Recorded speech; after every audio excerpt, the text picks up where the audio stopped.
Good morning all of you. आज हम आधुनिक भारतीय इतिहास की इस सीरीज को कंटिन्यू करेंगे और आज का जो टॉपिक है ये टॉपिक है ब्रिटिश कालीन भू राजस्व व्यवस्था।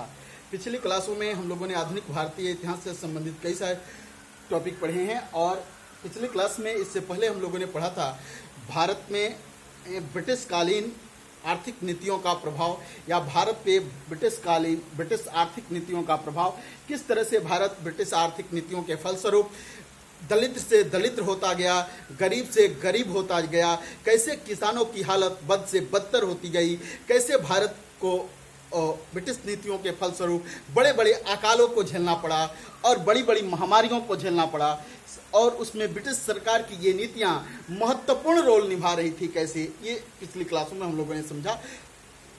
आज की क्लास पढ़ेंगे कि किस तरह से भारतीय अर्थव्यवस्था को ब्रिटिशरों ने जो है पंगु बना दिया, किस तरह से इसे आत्मनिर्भर से जो है स्वावलंबी अर्थव्यवस्था से परावलंबी अर्थव्यवस्था में तब्दील कर दिया और कैसे भारतीय किसानों की, भारतीय बुनकरों की स्थिति बद से बदतर होती गई, किसान कैसे गरीब से गरीब होते गए, किस तरह से अपनी आर्थिक जो है पॉलिसियों नीतियों के द्वारा, अपनी नई भू राजस्व नीतियों के द्वारा अंग्रेजों ने जो भारत की अर्थव्यवस्था को ध्वस्त कर दिया, ये सभी बातें हम इस क्लास में समझेंगे। और इस क्लास में हम प्रयास करेंगे इस टॉपिक को समझते हुए कि किसी भी पीसीएस, एसएससी, एसआई, दरोगा या यूपीएससी, आईएएस, पीसीएस आदि एग्जामों में पूछे जाने वाले प्रश्न किस तरह से यहाँ से प्रश्न पूछे जाते हैं और ये भी हम यहाँ सीखेंगे कि कैसे इस टॉपिक को पढ़ें कि हमें कुछ याद करने की जरूरत नहीं पड़े और परीक्षा हॉल में आने वाले इससे सभी प्रश्न सॉल्व हो जाएंगे। चले हम अपने टॉपिक पे आते हैं। ब्रिटिश कालीन भू राजस्व व्यवस्था। भू राजस्व कहने का मतलब आप लोग सभी लोग जान रहे हैं, लैंड रेवेन्यू, यानी कि जो भूमि पर कर वसूला जाता है, यानी जो किसानों से जो उसकी कृषि योग्य खेती पे लगने वाला जो कर होता है उसे भू राजस्व कर कहते हैं।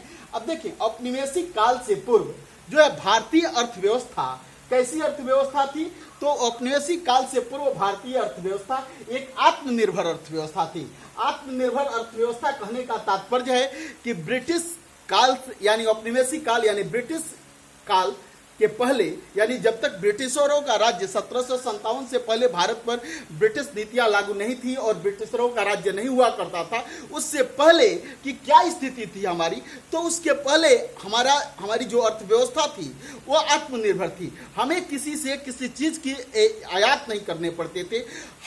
हमारे किसान या भारतीय जनता अपनी जरूरत की सभी वस्तुओं का उत्पादन करती और अपने लिए वो से किसी दूसरे पर आश्रित नहीं होना पड़ता था। इसी तरह की अर्थव्यवस्था को जो है कैसी अर्थव्यवस्था कहते हैं, आत्मनिर्भर व्यवस्था।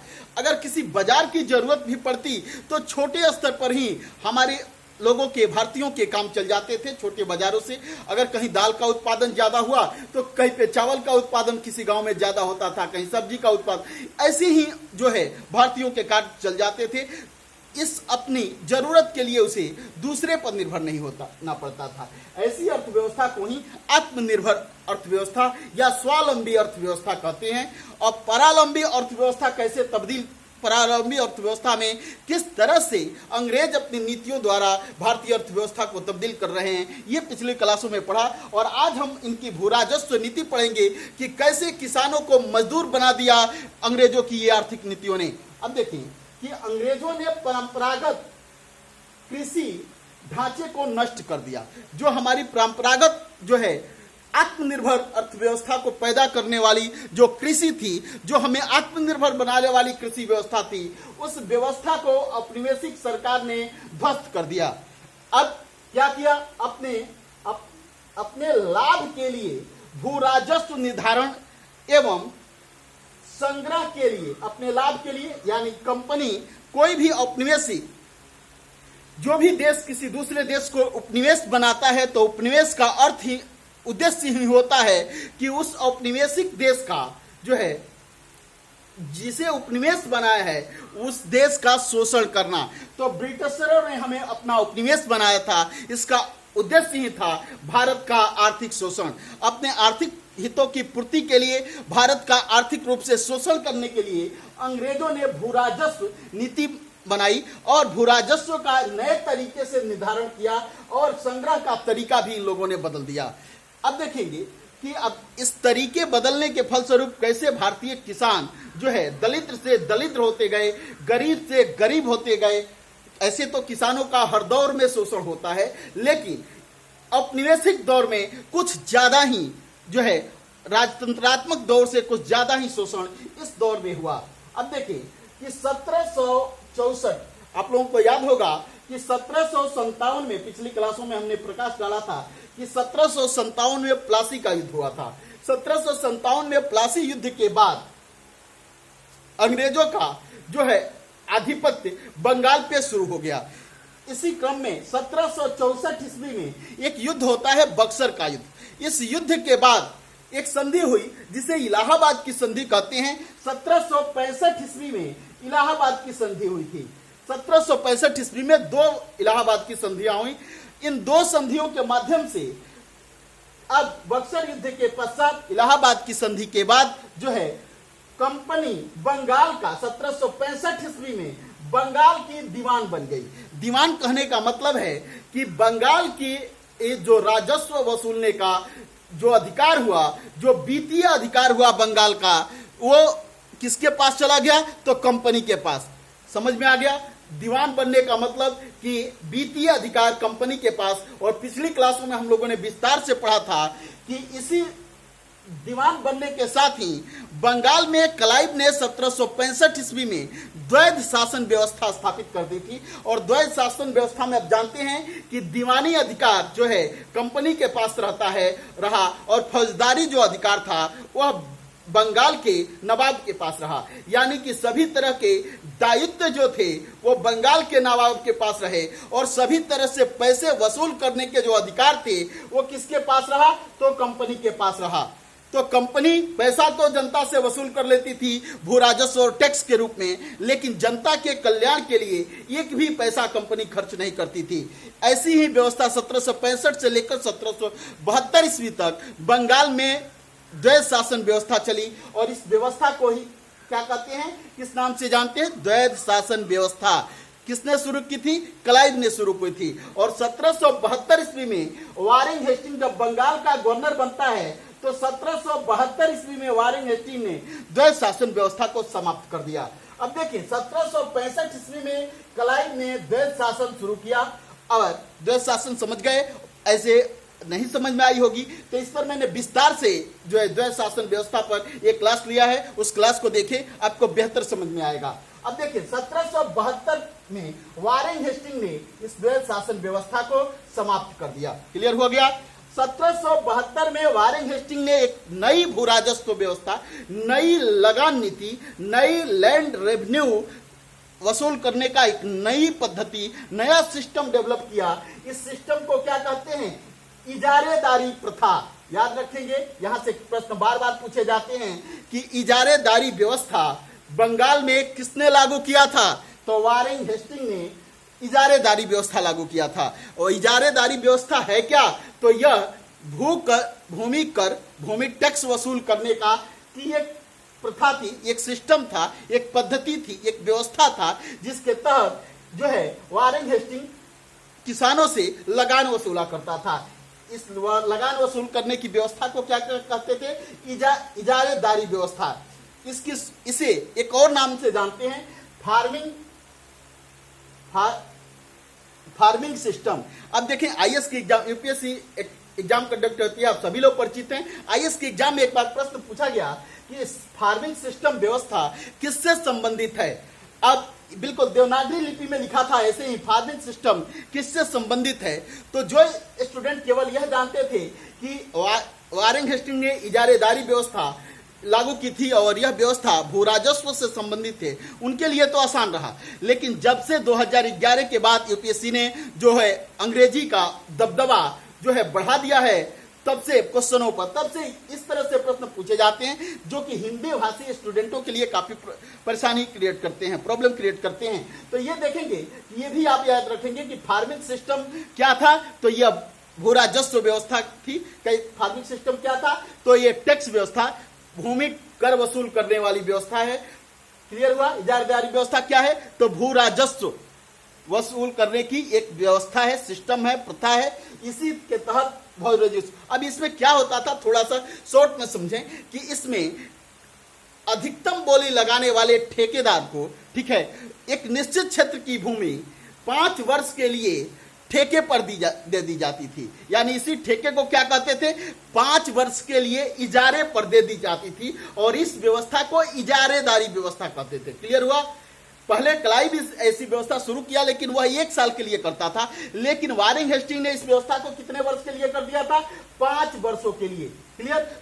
एक निश्चित क्षेत्र, मान लीजिए कि आप जिस डिस्ट्रिक्ट में रहते हैं, तो उस डिस्ट्रिक्ट की भू राजस्व व्यवस्था की को ठेके पर सरकार ने किसी व्यक्ति को, किसी जमींदार को दे दिया 5 वर्ष के लिए, और एक निश्चित रकम प्रत्येक साल सरकार उससे जमा कराती थी। अब देखिए, इसके बाद भारत के गवर्नर जनरल जो है कौन हुए, governor general of Bengal Cornwallis हुए। तो कर्नवालिस ने 10 साला बंदोबस्त, पहले जब कर्नवालिस हुए तो इजारादारी प्रथा को बंद कर दिया और भू राजस्व की एक नई, भू राजस्व वसूल करने की एक नई प्रथा शुरू की, जिसे 10 साला बंदोबस्त कहते थे। यानी 10 साला बंदोबस्त।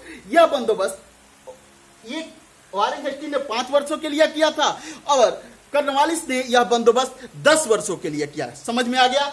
अब देखें कि इससे भी कर्नवालिस का मन नहीं भरा। शायद उसे लगा कि भारतीय किसानों को हम बेहतर तरीके से नहीं लूट पा रहे हैं, तो एक नई व्यवस्था जारी करता है। इस व्यवस्था को कहते हैं 1793 ईस्वी में। कब किया, 1700। यहां से प्रश्न खूब पूछे जाते हैं, बिल्कुल याद रखेंगे। 1793 ईस्वी में कर्नवालिस ने अस्थायी बंदोबस्त शुरू किया। अब आगे देखते हैं कि ब्रिटिश सरकार ने भू राजस्व वसूल करने के लिए 3 तरह की कर व्यवस्था, भू राजस्व व्यवस्था भारत में लागू की है। एक कहते हैं अस्थायी बंदोबस्त, दूसरे को कहते हैं रैयतवाड़ी बंदोबस्त व्यवस्था, और तीसरे को कहते हैं महलवाड़ी व्यवस्था। अब यहां से आपके एग्जामों में जो प्रश्न पूछे जाते हैं, किस तरह से पूछे जाते हैं, इसे थोड़ा सा ध्यान दें, इसे विस्तार से समझें। अस्थायी बंदोबस्त, पहले तो इस नाम से ही कई सारे प्रश्न पूछे जाते हैं। कभी कभी पूछता है इस्तमरारी प्रथा किसने शुरू की। अस्थायी बंदोबस्त को ही इस्तमरारी प्रथा कहते हैं। इस्तमरारी प्रथा या अस्थायी बंदोबस्त कौन शुरू किया, कर्नवालिस ने। या इसी प्रथा को जमींदारी प्रथा कहते हैं, जमींदारी व्यवस्था कहते हैं। किसने शुरू किया, तो कर्नवालिस ने, सॉरी क्लाइव नहीं, कर्नवालिस ने। और विस्वेदारी प्रथा किसने शुरू की, इसी अस्थायी बंदोबस्त का नाम है इस्तमरारी बंदोबस्त, जमींदारी बंदोबस्त या विस्वेदारी बंदोबस्त या विस्वेदारी प्रथा। ये सभी नाम किसके हैं, अस्थायी बंदोबस्त के। किसने शुरू किया है, कर्नवालिस ने। कब शुरू किया है, 1793 ईस्वी में, याद रखेंगे। अब यहां से दूसरा प्रश्न किस तरह से पूछा जाता है, प्रारंभकर्ता कौन। इस अस्थायी बंदोबस्त को भारत में या बंगाल वाले क्षेत्र में, बिहार वाले क्षेत्र में, उड़ीसा क्षेत्र में और कुछ उत्तर प्रदेश वाले हिस्से में किसने लागू किया, तो कर्नवालिस ने। इस व्यवस्था के जन्मदाता कौन, अस्थायी बंदोबस्त के, कर्नवालिस। कब, 1793 ईस्वी में कर्नवालिस ने इस व्यवस्था को शुरू किया था। अब देखें कि किसके समय में, किसके साथ यह जो अस्थायी बंदोबस्त हुआ, किसके साथ हुआ, तो यह जमींदारों के साथ हुआ। कर्नवालिस ने यह बंदोबस्त किसके साथ किया, तो जमींदारों के साथ। यह किसान और कंपनी के बीच जमींदार बिचौलिए के रूप में काम करते थे। अब इसमें हुआ क्या, ये थोड़ी सी समझ गए विस्तार से। कर्नवालिस ने एक निश्चित क्षेत्र की भूमि ठेके पर देनी शुरू की। कहा कि जो व्यक्ति ज्यादा से अधिकतम बोली लगाएगा उसी को इस क्षेत्र की जमींदारी दी जाएगी।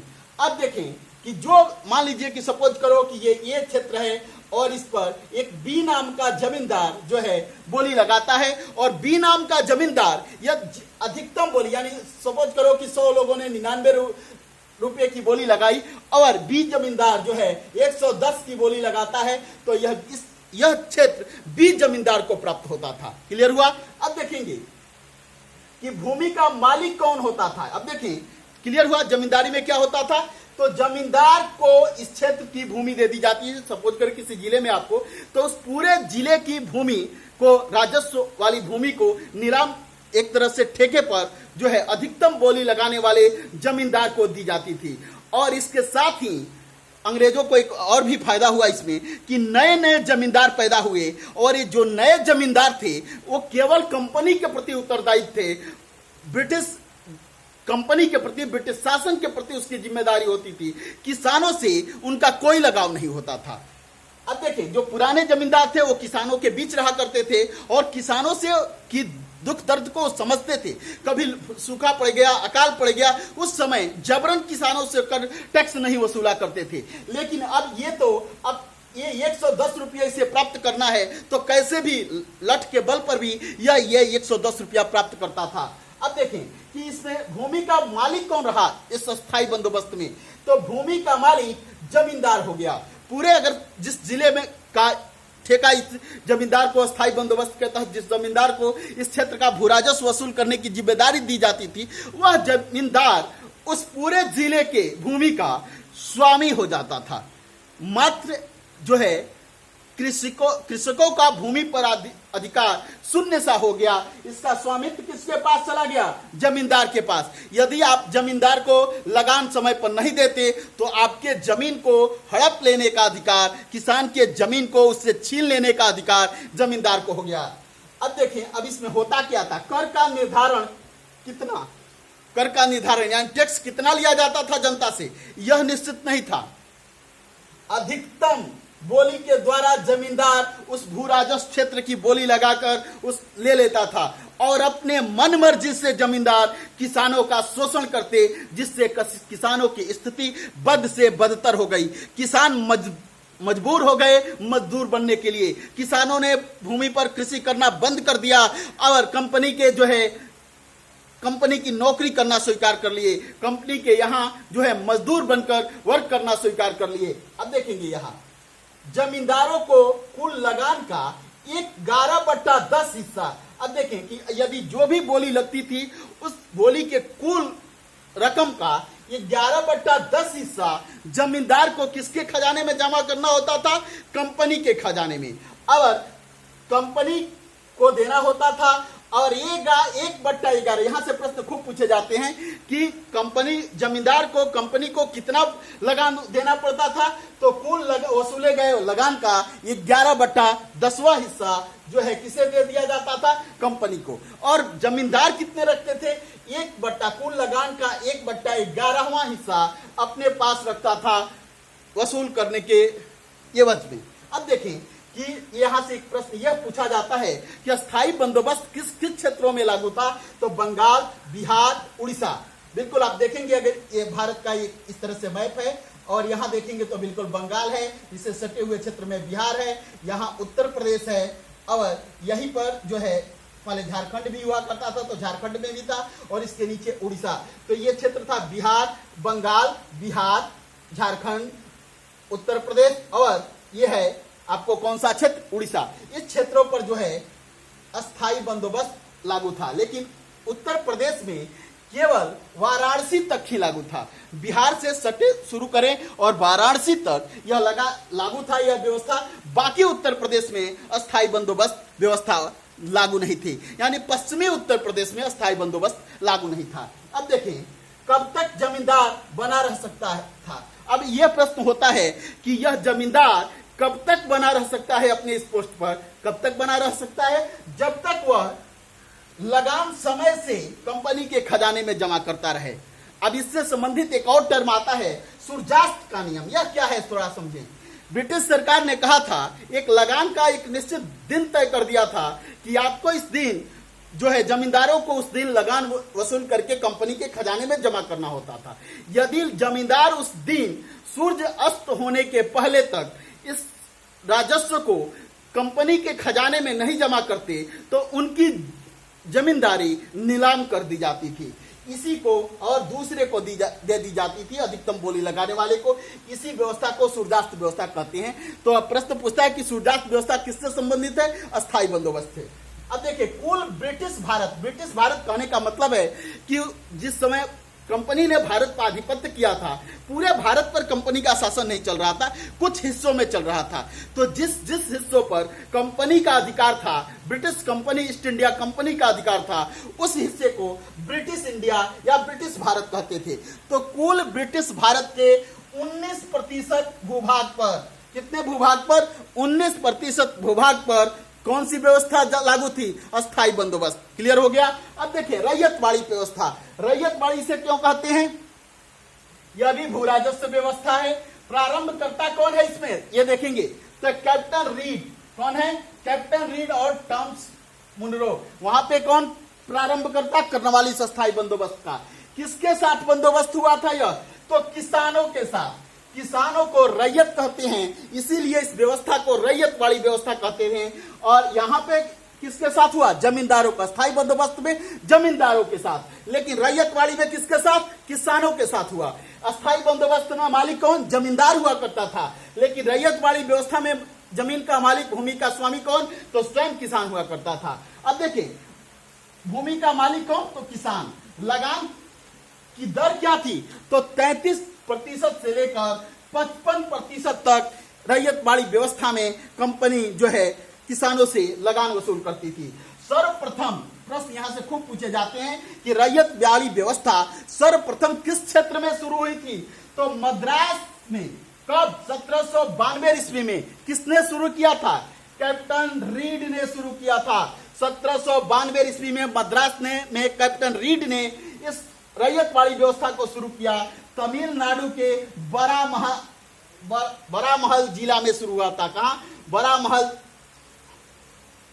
अब देखिए क्षेत्र इसका क्या था? मद्रास, मुंबई के कुछ हिस्सों में, असम में, कुर्ग के कुछ हिस्सों में यह लागू था। याद रखेंगे कहां कहां तक रैयतवाड़ी थी? मद्रास, मुंबई के कुछ हिस्सों में और असम में कुर्ग डिस्ट्रिक्ट के कुछ हिस्सों में यह व्यवस्था लागू थी। 1820 ईस्वी में मद्रास में पूर्ण मद्रास में हेक्टर मुनरो ने इस व्यवस्था को लागू कर दिया। कितने % भूमि पर यह था? 51%। कुल ब्रिटिश भारत के 51% भूमि पर यह व्यवस्था लागू थी।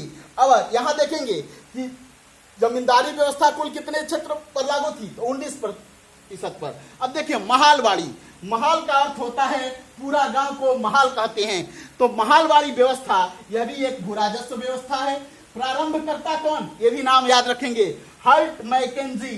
कौन है? Holt Mackenzie. और कौन? Martin Bird. हल्ट मैकेंजी और मार्टिन बर्ड।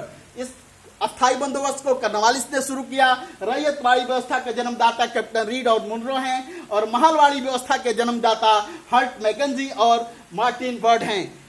अब देखें यहां देखा हम लोगों ने कि 1792 ईस्वी में जो है 93 ईस्वी में कौन सी व्यवस्था? जमींदारी व्यवस्था। 1792 ईस्वी में कौन सी व्यवस्था शुरू हुई है? प्रारंभ तो हो गई मद्रास में से रैयतवाड़ी, लेकिन पूरी तरह से यह लागू हुई 1820 में। एक साल यहां से पीछे कर देंगे, 1819 में महालवाड़ी व्यवस्था शुरू हुई थी। क्लियर हुआ? किसके साथ यह बंदोबस्त हुआ? तो पूरे गांव के से लगान वसूल किया जाता था। पूरे गांव का लगान, एक व्यक्ति पूरे गांव से लगान को इकट्ठा करता और कंपनी के खजाने में ले जाकर जमा कर देता। अब देखिए गांव यानी महाल है। अब इस भूमि का मालिक कौन? स्वयं किसान होता था, उस गांव की जनता होती थी। लगान कितना होता था इसमें? तो 30% से लेकर 60% तक लगान की रेट हुआ करती थी महालवाड़ी व्यवस्था में। जमींदारी में अधिकतम बोली लगाकर जमींदार जैसे चाहता, जितना चाहता उतना शोषण करता था किसानों का। क्षेत्र किस क्षेत्र में लागू था यह? मध्य प्रांत, संयुक्त प्रांत। उत्तर प्रदेश को, यूपी को संयुक्त प्रांत कहते थे। वाराणसी से पश्चिमी क्षेत्र में, पश्चिमी उत्तर प्रदेश में यह महालवाड़ी व्यवस्था लागू थी। पंजाब में महालवाड़ी व्यवस्था लागू थी। कुल ब्रिटिश भारत के कितने हिस्से पर? 33% हिस्से पर महालवाड़ी व्यवस्था लागू थी। तो आज हम लोगों ने महालवाड़ी व्यवस्था को समझा। एक और प्रश्न याद रखेंगे, 1830 ईस्वी, यह भी देख काफी महत्वपूर्ण है। लॉर्ड विलियम बेंटिक का भी संबंध महालवाड़ी व्यवस्था से है। तो हम लोगों ने भू राजस्व व्यवस्था को समझा। भू राजस्व व्यवस्था में 3 तरह की व्यवस्थाएं लागू की भारत में, ब्रिटिश कंपनी ने, जिसे अस्थायी बंदोबस्त, रैयतवाड़ी बंदोबस्त और महलवाड़ी व्यवस्था के नाम से जानते हैं। अब अगली क्लास में हम फिर मिलेंगे। दैट्स ऑल, थैंक यू, धन्यवाद।